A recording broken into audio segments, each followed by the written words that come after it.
Jukumu letu sisi ni kukujuza taarifa mbalimbali kutoka katika maeneo tofauti ndani na nje ya nchi. Hii ni Finu Media na langu jina ni Edita Chiwaligo. Na hapa ninao taarifa kutokea mkoani Katavi ambapo chama cha ACT Wazalendo kupitia mgombea wake wa ubunge jimbo la Nsimbo mkoani Katavi Bwana Philip Malaki amekutana leo na waandishi wa habari Oktoba 19, 2025 katika ofisi za chama. Ni baada ya kuzuiliwa kufanya kampeni katika kata Litapunga, Katumba na Kanoge zilizopo mkoani Katavi na kuitaka tume huru ya uchaguzi kuvifuta vituo vya kupiga kura walivyovihamisha kutoka kata za makazi kwenda kata nyingine za jirani kwa kuwa kata hizo tayari zimeshafutwa kushiriki uchaguzi kisheria. Jimbo la Nsimbo tumeendelea kushuhudia hali ya sintofahamu ya kisiasa hususan katika kata tatu muhimu kwa maana ya kata ya Litapunga, kata ya Kanoge na kata ya Katumba. Sawa, kihistoria mnaweza mkakumbuka kwamba kata hizi zilipokea wakimbizi kutoka Burundi waliopigana vita ya wao kwa wao, vita ya makabila, na tulipokea wakimbizi hao mwaka 1972. Lakini baada ya michakato ya kiserikali kata hizi zilishiriki chaguzi kuanzia chaguzi mkuu, yani chaguzi hizi za kisiasa kuanzia mwaka 2015 na 2020. Na 2020 mimi niligombea ubunge jimbo la Nsimbo.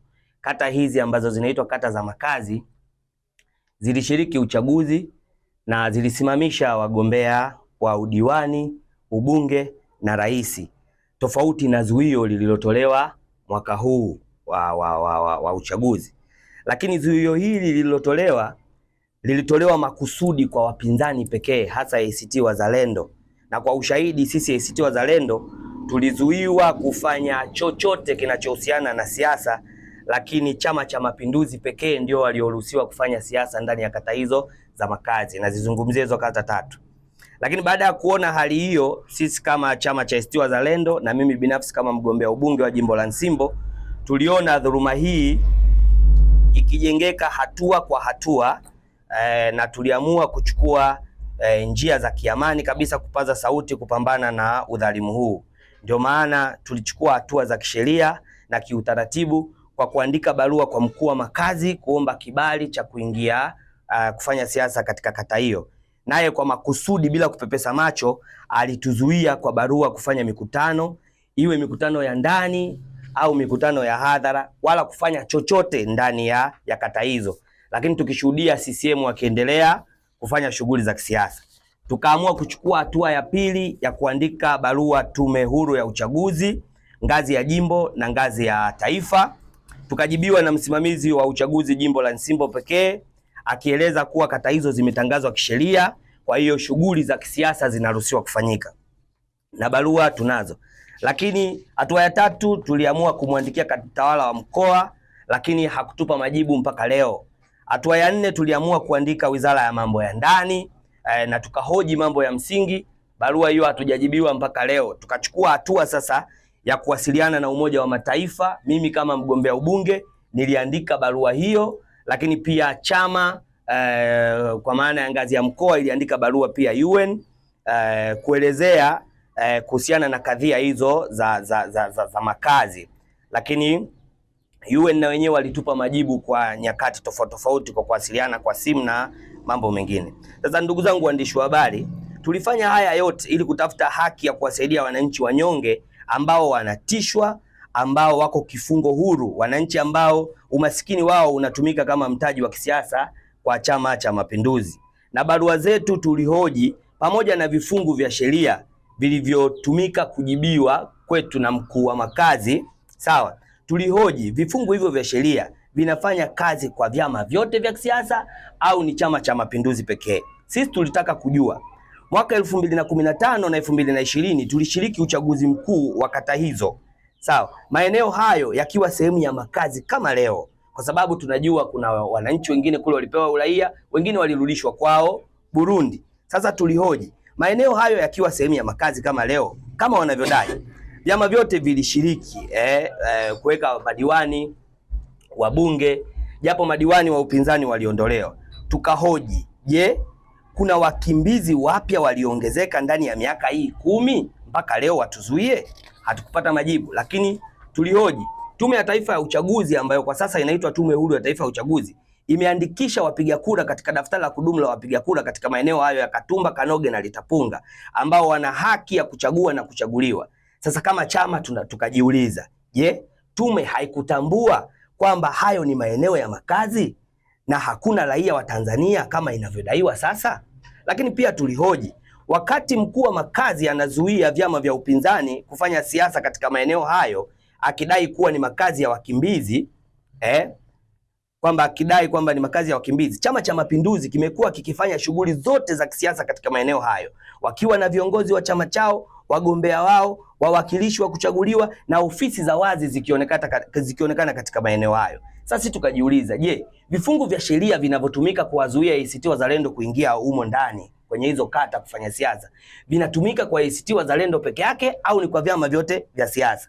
Lakini pia tukahoji, tume ya uchaguzi inayoitwa sasa Tume Huru ya Taifa ya Uchaguzi imeweka orodha ya wapiga kura katika maeneo ya Katumba, Kanoge na Litapunga, ikiwa na maana wananchi waliojiandikisha wanaruhusiwa kupiga kura. Sasa kama chama tunajiuliza, je, Tume Huru ya Taifa ya Uchaguzi haitambui kuwa yale ni maeneo ya makazi kama anavyosema mkuu wa makazi?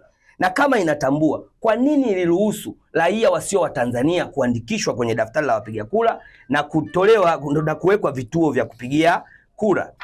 Sasa sisi kama chama tumekuwa tunajiuliza, kwa nini mkuu wa makazi na ofisi yake anatumika kisiasa kwa Chama cha Mapinduzi pekee na kudidimiza vyama vingine vya kisiasa? Je, mkuu wa makazi anafanya kazi kinyume na taratibu za serikali ya Jamhuri ya Muungano wa Tanzania?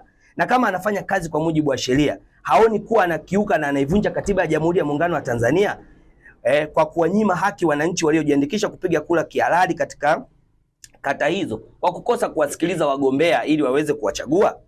Hata hivyo, badala ya kupata majibu yenye matumaini, tukasikia tu kwa baadhi ya viongozi na kukutana na nyaraka za amri kuwa serikali imeamua kuchukua hatua ya kuondoa rasmi hizo kata kwenye mfumo sasa wa serikali za mitaa na ikazirudisha hizo kata Wizara ya Mambo ya Ndani. Sasa sisi kama chama tunaitaka serikali na Tume Huru ya Uchaguzi kulichukulia jambo hili kwa uzito wa juu sana, na tunaitaka tume huru, kama yale maeneo ni ya makazi, basi ifute ushiriki wa uchaguzi. Kweli Tume Huru ikafuta ushiriki wa uchaguzi kwenye hizo kata tatu, Katumba, Kanoge na Litapunga na maeneo mengine yenye kata za wakimbizi. Sasa baada ya barua zetu hizo, Tume Huru ya Taifa ya Uchaguzi kweli ilifuta kata hizo na kutengua hadhi za madiwani wale wateule wa Chama cha Mapinduzi. Lakini katika muendelezo wa nia ovu ya tume ya uchaguzi kutaka kuhalalisha ushindi na dhuluma ili CCM waweze kushinda, imeamua kuhamisha sasa vituo vya wapiga kura kutoka kwenye zile kata zilizofutwa, imepeleka kwenye kata za jirani, kata ya Mtapenda, kata ya Ugala na kata ya Nsimbo. Kwa hiyo imetoa wapiga kura kule kwenye kata zilizofutwa, imewapeleka kwenye hizo kata za jirani. ACT Wazalendo tunaitaka Tume Huru ya Taifa ya Uchaguzi kutengua mara moja, kuvifuta hivyo vituo vya wapiga kura vilivyoongezwa katika kata za jirani za Ugala, Mtapenda na Nsimbo. Ni jambo la kushangaza kuona wapiga kura hao wanahamishwa kiolela kutoka makazini kulikofutwa uchaguzi hadi vituo mbalimbali zaidi ya kilomita 40. Leo ukitoka Kanoge unasema wapiga kura wa Kanoge watoke Kanoge kwenda kupiga kura Ugala, ni karibuni kilomita 40 kutoka Kanoge kwenda Ugala. Sasa swali la msingi tunajiuliza, je, wapiga kura hao wanakwenda kumpigia kura diwani yupi au mbunge yupi ambaye hawajawahi kumpa nafasi ya kujitambulisha wala kuwasilisha sera zake mbele yao? Yaani leo tume imetuzuia kuingia makazini, imezuia kwenda kufanya chochote kule, wakapewa haki CCM peke yao ndio waende wakafanye siasa kwenye maeneo ya makazi. Alafu tume inafuta vituo vile na inafuta uchaguzi kwenye hizo kata, alafu inahamisha wale wapiga kura ambao sio halali, kwamba hawakuandikishwa kihalali, ilikuwa ni kimakosa, wamefuta uchaguzi, alafu wanapeleka hizo kata hizo hao wapiga kura kwenye kata nyingine, wakati wagombea hatujasikilizwa na hao wapiga kura. Sasa hao wapiga kura wanaenda kumsikiliza nani? Lakini swali la pili tunajiuliza, anayewasafirisha hao wapiga kura kutoka kwenye hizo kata ambazo zimefutwa kilomita 40 kwenda kupiga kura kwenye kata nyingine, ni nani anayewasafirisha?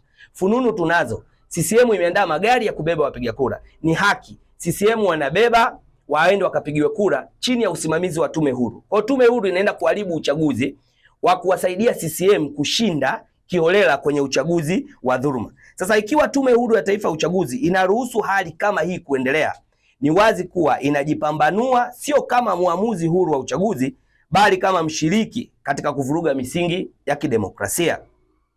Tunakumbusha kuwa wajibu wa Tume ya Taifa ya Uchaguzi ni kusimamia haki, usawa na uwazi, sio kuratibu mazingira yanayolenga kunufaisha chama kimoja au kundi fulani la kisiasa. Tunasisitiza kwamba uamuzi wa kuongeza vituo vya kupigia kura na wapiga kura wa kata zilizofutwa ni batili kwa mantiki ya kisheria, na itakapotokea kisheria na kiutawala. Narudia hapa, tunasisitiza kwamba uamuzi wa kuongeza vituo vya kupiga kura kwa wapiga kura wa kata zilizofutwa ni batili kwa mantiki ya kisheria na kiutawala, na unapaswa kusitishwa mara moja hadi pale tume itakapotoa maelezo ya wazi na ya kina kuhusu msingi wa maamuzi haya. Tumeombea sana uchaguzi wa amani, haki na uwazi, lakini kwa hali hii inayoendelea, wananchi wa vyama vya siasa watapoteza imani na taasisi ambazo zinapaswa kuwa nguzo ya uadilifu wa taifa letu, lakini pia kuhatarisha usalama wa wapiga kura kutokana na wananchi kuchoshwa na dhuluma zinazofanywa na taasisi za serikali ambazo zinakwenda kinyume na maamuzi ya wananchi. Tunatoa masikitiko yetu makubwa na kutamka kuwa uongezaji wa vituo hivyo umefanywa bila kufuata taratibu wa kisheria uliowekwa na Tume Huru ya Taifa ya Uchaguzi, yani INEC, na bila mashauriano na wadau wakuu wa kisiasa kama sheria inavyoeleza.